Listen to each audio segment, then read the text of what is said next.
Have a pleasant day, everyone. My name is Marjorie L.Petalcurin. So, I will be going to report about ICT integration.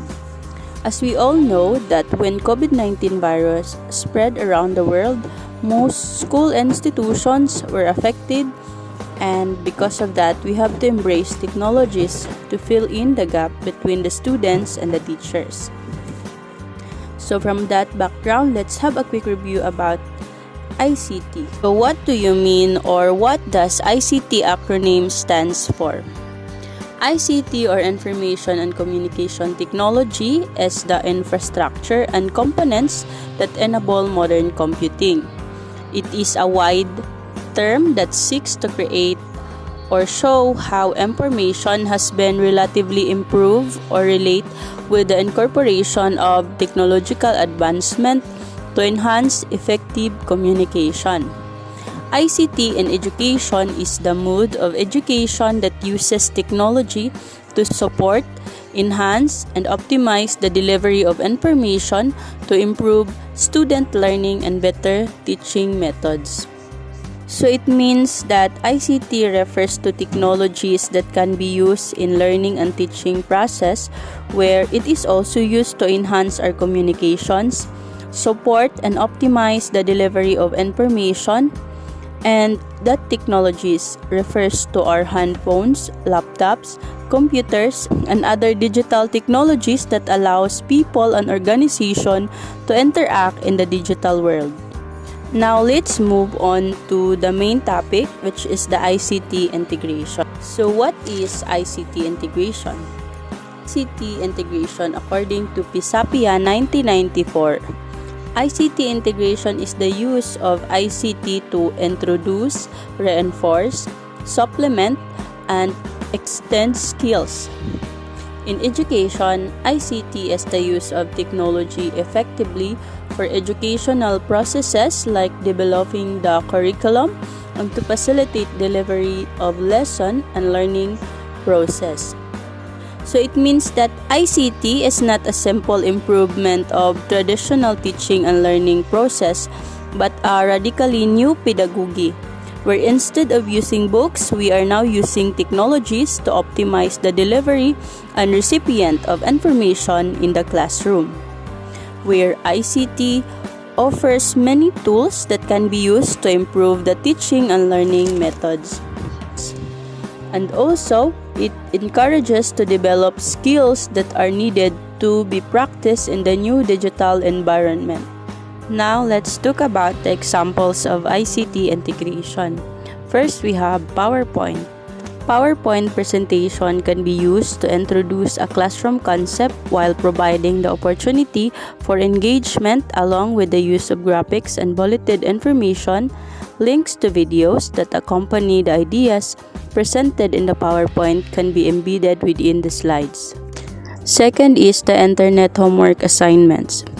It refers to posting homework assignments online or homework that requires using computer or internet assistance for its completion. Another is the online grading system. Online grading systems such as PowerSchool open and facilitate lines of communication where teachers can post grades, analyze student attendance patterns, and manage transcript data. It also includes e-learning system, refers to a learning system that we can obtain through the internet using an electronic device, where it includes the virtual learning environment or VLE, Google Classrooms, video sharing services, and more. Lastly is the use of tablets, laptops, and computer. Now, we know how ICT integration helps to improve our education system. But before we end, let's take time to learn about its positive and negative effect. Let's move on to the effects of ICT integration. First, we have its positive effects. Number 1, it improves engagement and knowledge. According to ICTS Solution Australia, when ICT is integrated into lessons, students become more engaged in their work. Second is encourages individual learning among students, since each student can learn at their own convenience. Third, we have students learn useful life skills through technology. So it's not only about information but also skills that can be developed in using ICT. These skills includes creativity, problem solving, critical thinking, leadership, communication, collaboration, information management, adaptability, and more. Next, we have teachers can access online resources which improves teachings.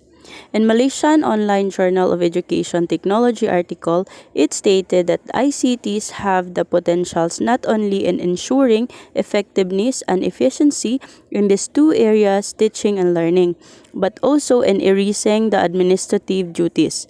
According to the Organization for Economic Cooperation and Development 2005 and GVINGA 2006, ICT can work in a number of general ways.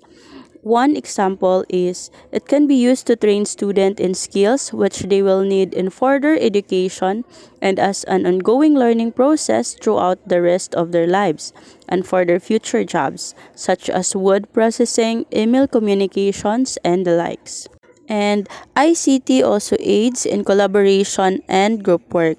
ICT could support collaborative learning in three main ways. Number one, as an interpersonal communication tool to support collaborative learning strategies that are used in face-to-face settings. Number two, computer-supported collaborative work where the learners work on a common document. Number three, computer-supported collaborative learning where the focus is to support negotiation of meaning among a group of learners. And last but not the least on positive effects of ICT integration is ICT caters for different learning styles. Technology has become an integral part of teaching and instructing students. It allows them to develop critical thinking skills, learn new concepts, and creatively express their own ideas. Technology also enables educators to accommodate the three main learning styles: visual, auditory, and kinesthetic. It was according to IMA 2018 apps. Now let's move on the negative effects of ICT integration. First, some sites are misleading to learners and expose them to the child abusers. Next is it only works when there is power and requires technical personnel to train and use it. It is also expensive to purchase, install, and maintain, and can be distracting if not well prepared, and it also a major source of distraction.